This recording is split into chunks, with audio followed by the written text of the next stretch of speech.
sangat bagus itu. Kalau mereka bisa begitu, berarti memang luar biasa ini. Masyarakat Indonesia bisa menakut-nakuti tentara Israel, bagus.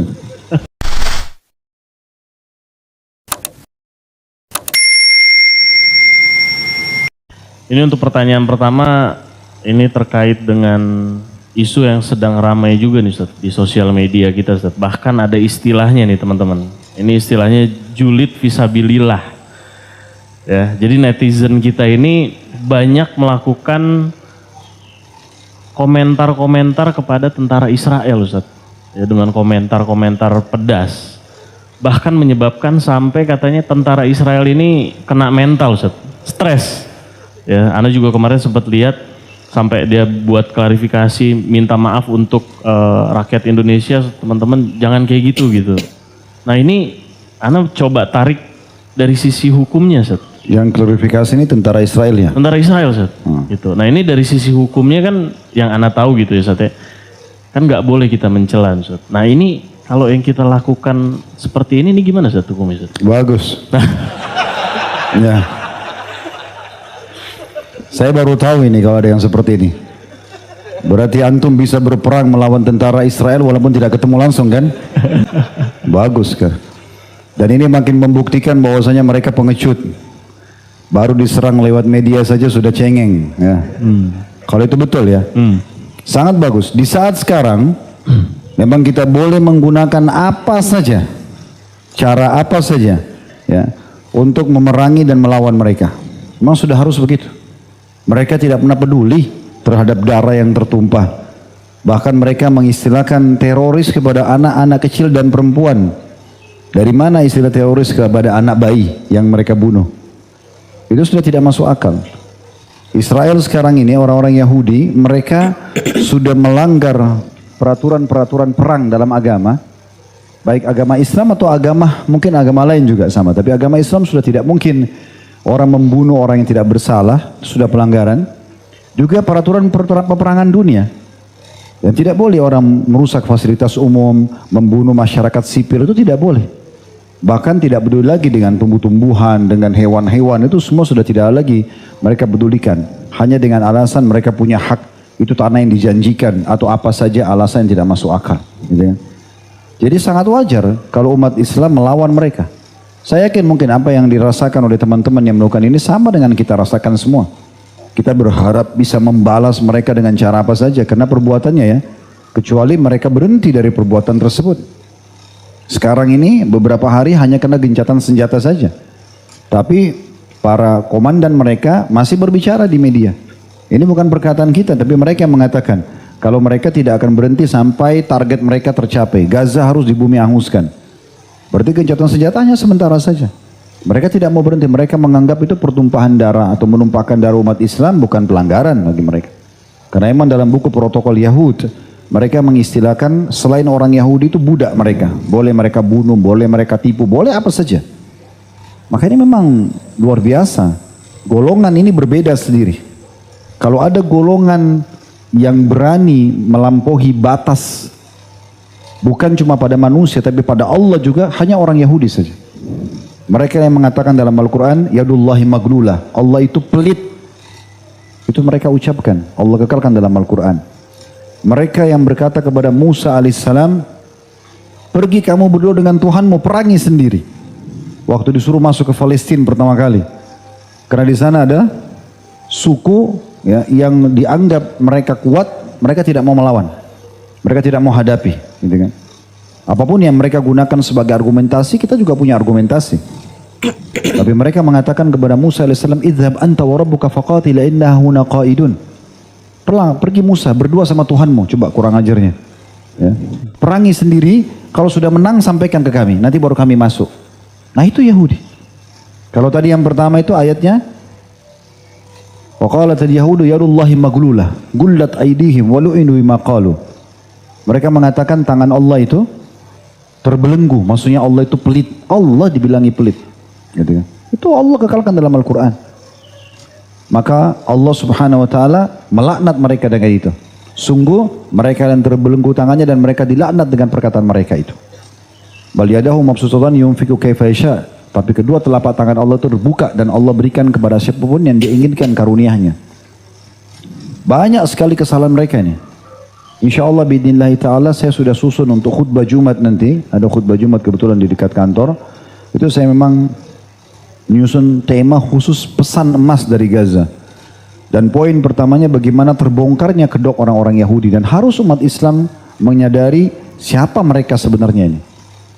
Dan Allah SWT sudah sebutkan tentang permusuhan mereka terhadap kita ini. Dan itu kekal, abadi. La tajidanna asyaddun nasi adawatan lilladzina amanul yahuda walladzina asyraku. Kalian akan menemukan, kata Allah SWT, orang yang paling keras permusuhannya, paling benci dengan orang-orang beriman adalah orang Yahudi. Memang begitu. Dan orang-orang yang musyrik. Karena mereka ini benci sekali sama kita. Karena untuk apa kita berkasih sayang dengan orang yang membenci kita? Dan ini bukan saya mengatakan, firman Allah Subhanahu wa taala. Antum bisa ketik di Google saja semua ayat tentang ayat Al-Quran tentang Yahudi akan keluar semua ayat-ayat itu. Mereka mengetahui Nabi Muhammad SAW tapi mereka tidak mau beriman. Mereka tidak mau. Makanya Abdullah bin Abbas menafsirkan akhir surah Al-Baqarah, ihdinas siratal mustaqim siratal ladzina an'amta alaihim ghairil maghdubi alaihim waladdallin. Ya Allah, tunjukkanlah kami jalan orang-orang yang lurus, orang-orang yang telah Engkau berikan nikmat kepada mereka, maksudnya Nabi Muhammad SAW dan para sahabatnya dan siapapun mengikuti sampai hari kiamat. Dan bukan jalan orang-orang yang Engkau murkahi, maghdubi alaihim. Kata Ibnu Abbas, mereka adalah Yahudi. Kenapa Yahudi? Ini Abdullah bin Abbas tafsirkan dari masa dulu. Dari masa Nabi Muhammad SAW, dan beliau terkenal ahli tafsirnya sahabat dan mengambil ilmu langsung dari Nabi SAW. Kata Abdullah bin Abbas, karena mereka tahu kebenaran tapi mereka tidak mau ikuti. Di antara kebenaran, mereka sangat mengenal Nabi Muhammad SAW, mengenal kebenaran Al-Quran. Dan Allah kekalkan juga dalam firman-Nya. Ya'rifunahu kama ya'rifuna abna'ahum. Mereka mengenal benar siapa itu Nabi Muhammad SAW dan ya sebagaimana mereka mengenal anak-anak mereka. Sampai pendeta mereka yang masuk Islam, Abdullah bin Salam, pada saat mengucapkan syahadat, lalu ditanya langsung oleh Umar bin Khattab, apakah kalian dulu, kamu dan kaummu orang Yahudi? Tapi waktu itu Abdullah bin Salam sudah masuk Islam radhiyallahu anhu, pendeta mereka masuk Islam. Umar tanya, apakah kamu dan kaummu dulu mengenal Nabi Muhammad SAW ini? Sebagaimana kalian mengenal anak-anak kalian? Mereka, Abdullah bin Salam mengatakan, iya, bahkan lebih daripada itu. Mereka tahu, tapi mereka tidak mau beriman. Dan mereka tahu mereka akan masuk neraka. Nabi SAW pernah tanya mereka kepada orang-orang Yahudi pendetanya, siapa penghuni neraka? Dalam hadis Bukhari. Kata mereka, kami akan masuk duluan ke neraka, maksudnya orang Yahudi. Ya. Setelah itu digantikan oleh kalian, hai umat Islam. Kata Nabi SAW, kalian telah dusta. Kami tidak akan pernah menggantikan kalian selamanya. Jadi kalau ada satu kaum yang paling kurang ajar ini, ya, menantang Allah, apalagi cuma sekedar membantai manusia, ya itu mereka. Tidak ada orang sebiadab mereka ini. Dan depan mata sekarang kita bisa dikatakan lebih biadab apa lagi? Kira-kira kita mau cari sisi baiknya Yahudi setelah kejadian Gaza dari sisi mana coba? Mereka semua sepakat ini, ya sipilnya, ya militernya. Kalau antum lihat di media, sebagian mereka menolak, Allahu a'lam. Saya pribadi saya nggak percaya, nggak percaya. Karena Abdullah bin Salam sudah memberitahukan kepada kita, waktu beliau syahadat, ini pendetanya sendiri. Begitu habis syahadat dia mengatakan, ya Rasulullah, jangan sampaikan ke orang Yahudi tentang masuk Islamku. Karena Yahud kaum Ghadar. Kaum Yahudi itu adalah pengkhianat. Ini kata mereka pendetanya. Coba baca dalam riwayat Bukhari. Pada saat Abdullah bin Salam masuk Islam. Dan mereka begitu. Mereka bisa bolak-balikan fakta seketika. Bahkan mereka bisa mengorbankan sesama bangsanya itu demi untuk mendapatkan masalah duniawi. Dan mereka sangat mencintai dunia ini. Tidak kehidupan. Begitu juga Allah katakan dalam Al-Quran. Dan sekian banyak sebenarnya hujah kita, argumentasi kita untuk mengatakan memang saatnya memang mereka ini diperangi. Sampai mereka berhenti. Islam mengajarkan kita memerangi orang yang memerangi kita. Kalau mereka berhenti damai, kita damai. Iya begitu. Tapi masa sekarang mereka sedang perang melawan kita. Dan kita tidak bisa berbuat apa-apa. Apa yang kita bisa lakukan? Tidak bisa. Kecuali pemerintah kita izinkan, ayo masyarakat silakan ke Gaza. Selesai. Gitu kan. Mungkin tidak ada yang tinggal di sini. Kosong Blok M. Ya. Kecuali yang pengecut-pengecut, ya enggak apa-apa. Tinggal aja. Tapi kalau ikut sama saya terbang. Ya kan. Tapi tunggu pemerintah. Nggak bisa kita berangkat tanpa pemerintah. Memang sudah begitu hukum syar'inya. Yang kita bisa donasi iya, kita doakan iya, kita adakan talk show untuk menjelaskan ke yang lalu, itu kita lakukan. Dan kalau ini tadi betul bisa dilakukan, sebagian orang Indonesia menyerang medianya tentara Israel. Kalian pembunuh, kalian teroris, sebenarnya kalian begini. Kemudian mereka terganggu dengan itu, bagus banget itu. Jempol itu. Itu luar biasa. Lakukan terus. Ya, jangan berhenti. Lebih dahsyat lagi. Gak apa-apa. Biarin sampai nangis-nangis. Memang mereka perang pakai popok kok. Penakut itu. Dari dulu itu kan baru sekarang. Di peperangan Khaybar, 9 benteng mereka cuma teriak-teriak di dalam benteng, teriak-teriak aja. Oh, kami akan kalahkan kalian, hai Muhammad, kami akan perangi kalian. Mereka punya setiap benteng itu minimal 1000 prajurit kesatria. 9 benteng Yahudi di Khaybar. Coba baca tentang perang Khaybar. Kita sudah punya histori sejarah manusia, tidak akan bohong sejarah itu. Mereka tidak pernah berani menghadapi umat Islam. Tidak mau keluar, fight langsung itu tidak ada. Sekarang mereka berani ke jarak jauh, dari atas pesawat lempar bom. Coba suruh turun. Gak bakal berani lawan perempuan aja gak berani itu. Itu faktanya memang begitu kan. Memang mereka pengecut gitu. Mereka cuma lempar anak panah. Sampai akhirnya Nabi SAW waktu keluar hadis Bukhari. Yang Nabi SAW mengatakan besok setelah 43 hari mengepung benteng pertama Yahudi di Khaybar. Beliau mengatakan besok saya akan berikan bendera untuk seseorang atau pada seseorang yang mencintai Allah dan Rasulnya. Dan Allah dan Rasulnya juga mencintai dia. Kata Umar bin Khattab, saya belum pernah menginginkan jabatan kecuali malam itu. Karena predikatnya besok yang dikasih bendera untuk menembus benteng pertama Yahudi Khaybar ini, itu dia mencintai Allah dan Rasulnya, Allah dan Rasul juga mencintai dia. Sampai Umar bilang, saya tidak tidur, saya pikirkan ini, mudah-mudahan saya dapat kemuliaan itu. Besok habis sholat subuh, kata Nabi SAW, mana Ali bin Abi Thalib? Mereka mengatakan Ali sedang sakit mata ya Rasulullah, di kemahnya. Panggil, suruh datang. Kata Nabi SAW, kenapa kau Ali? Kata Ali, ya Rasulullah, saya nggak bisa bedain mana gelap, mana terang. Mata beliau bengkak, tertutup, nggak bisa ngelihat. Maka dalam riwayat itu disebutkan riwayat Bukhari, Nabi SAW meludahi matanya. Ludahnya Nabi ya. Jangan ikut-ikutan gitu ya. Nabi SAW meludahi mata Ali, kemudian sembuh sebagai mukjizat. Nah setelah itu Nabi SAW kasih bendera. Dan kata Nabi SAW, hai Ali, majulah ke sana, tawarkan kepada mereka Islam dulu. Kalau mereka nolak baru mereka bayar upeti jizyah. Kalau mereka nolak baru perangi mereka. Dan ketahui Ali, kalau kau menjadi penyebab satu orang dapat hidayah, masuk Islam, kau akan mendapatkan lebih baik daripada unta merah.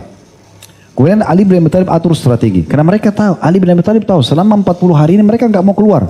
Lempar anak panah aja dari pagi sampai malam. Umat Islam ada yang jadi korban terserah. Kadang-kadang kalau lagi sudah banyak anak panah, umat Islam lagi sibuk, mereka buka pintu gerbang, mereka keluar nyerang sebentar, habis menghantamkan beberapa pedang, lari pulang, masuk ke dalam benteng yang nggak mau melawan gitu. Maka Ali atur strategi. Ali radhiyallahu anhu buat mereka pakai perisainya, tangkis semua anak panah, tapi mereka tetap di tempatnya. Sementara Nabi SAW dengan pasukan muslimin berada jauh dari lokasi depan benteng itu. Jadi seakan-akan pasukan Ali sedang terdesak. Begitu pasukan mereka keluar dari pintu gerbang, Ali sudah bagi jadi 2 paket pasukannya. Yang satu hanya sekedar memancing mereka supaya mereka keluar. Ini dilempar anak panah, mereka cuma tangkis perisai sambil mundur. Terus gitu, supaya pasukan ini jauh dari pintu gerbangnya. Begitu sudah jauh, pasukan kedua muslimin menyerang. Akhirnya disitulah mereka terkalahkan. Dan satu kali serangan itu saja, langsung takluk benteng mereka. Gak ada kekuatannya. Baca bagaimana Zubair bin Awam membunuh ya salah satu kesatria mereka yang tingginya hampir seperti pohon kurma, 2,5 meter tuh tingginya itu kesatria Yahudi, dibunuh sama Zubair bin Awam. Tidak bisa buat apa-apa. Ya, walaupun mereka tuh wajib militer segala macam, tidak usah peduli dengan senjata mereka. Karena selama ini umat Islam selalu menang bukan dari senjata dan jumlah sama sekali. Makanya Umar bin Khattab kalau kirim pasukan mengatakan, wahai muslimin ketahuilah sesungguhnya musuh-musuh kalian itu memiliki lebih senjata dan jumlah. Sementara kalian lebih sederhana, tapi kalian punya iman kepada Allah dan tidak berdosa kepada Allah. Kalau kalian berdosa kepada Allah, maka pastikan musuh kalian akan mengalahkan kalian karena mereka lebih kuat senjata dan jumlah. Nah seperti itu. Jadi kalau ini bisa dilakukan, tapi di saat-saat sekarang ya, kalau mereka sudah berhenti ya kita berhenti. Nah sangat bagus itu. Kalau mereka bisa begitu, berarti memang luar biasa ini. Masyarakat Indonesia bisa menakut-nakuti tentara Israel, bagus.